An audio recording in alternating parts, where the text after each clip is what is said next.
Durante la época colonial, las personas no eran consideradas todas iguales. Las diferencias dependían del color de la piel, el lugar de nacimiento o la situación económica. Las ocupaciones de los habitantes de la colonia también variaban según el grupo social. En el primer lugar de la sociedad estaban los blancos, sobre todo los españoles, que eran los más ricos, ocupaban los cargos de gobiernos y eran dueños de tierras o importantes comerciantes. Luego estaban los criollos, que eran descendientes nacidos en América y no podían ocupar altos cargos de gobierno y en general se dedicaban al comercio.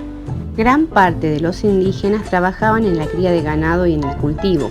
Otros aprendían algún oficio o se empleaban como peones para cuidar caballos, conducir carretas o arreglar cercas a cambio de un salario que generalmente se pagaba en especias. Con el tiempo, grupos de africanos fueron traídos a América a la fuerza y luego vendidos como esclavos para reemplazar a los pueblos originarios en los trabajos más duros. En Tucumán, muchos cumplieron tareas domésticas, trabajaban en artesanías o eran vendedores ambulantes. Españoles, africanos e indígenas convivieron y con el tiempo se mezclaron formando nuevos grupos, como los mestizos, los zambos, pardos o mulatos. En la ciudad, muchas mujeres se dedicaban a las tareas domésticas y a las prácticas religiosas. Una tarea tradicional a cargo de ellas era la confección de randas, un delicado tejido de algodón.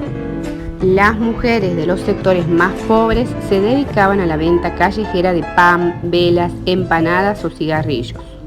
Las que vivían en el campo ayudaban a los hombres en las tareas rurales. Cuando los conquistadores se instalaron en América, obligaron a los pueblos originarios a abandonar sus antiguas creencias y a convertirse al cristianismo.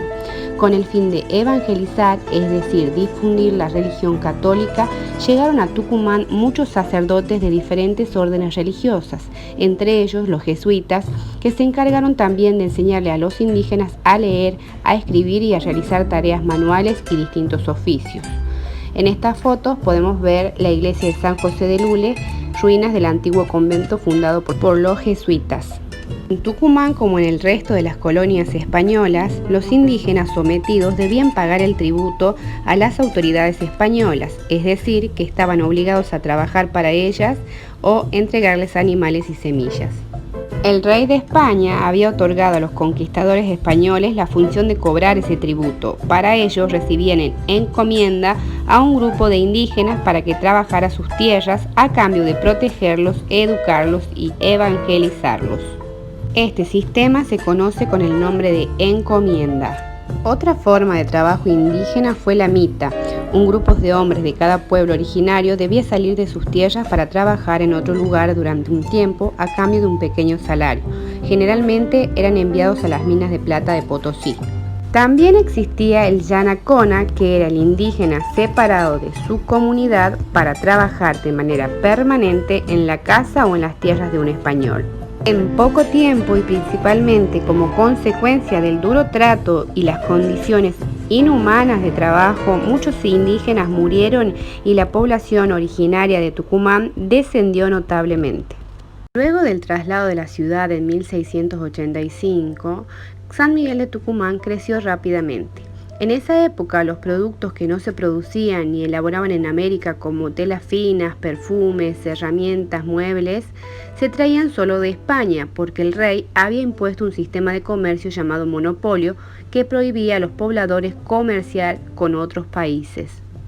Con la creación del Virreinato del Río de la Plata, el rey de España permitió comprar y vender productos a través del puerto de Buenos Aires y el comercio de Tucumán creció aún más porque por nuestra provincia pasaban distintos productos, como por ejemplo la plata que se extraía de las minas de Potosí en Bolivia, que circulaban en nuestra provincia hasta llegar al puerto de Buenos Aires, donde se embarcaban hacia España.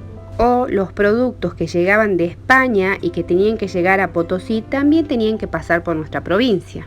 Otro de los productos que circulaba por nuestra provincia eran los frutos del país, que también tenían que llegar para ser vendidos en las minas de Potosí y otras regiones. Además, en nuestra actual provincia comenzó a criarse ganado y a producirse cueros y textiles para abastecer a la ciudad minera de Potosí.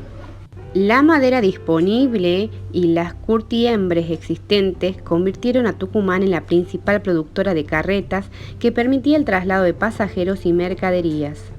En la plaza central de San Miguel de Tucumán, hoy la Plaza Independencia, estaba el mercado a donde llevaban a vender sus productos los campesinos, los artesanos, los curtidores o los carniceros.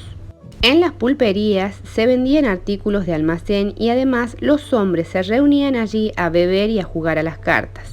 En las tiendas se ofrecían los productos importados desde Europa o desde otras regiones del virreinato. Bueno chicos, este fue un pequeño resumen del origen y la historia de nuestra provincia. Espero que hayan comprendido y puedan realizar las actividades. Hasta la semana que viene. Les mando un beso grande.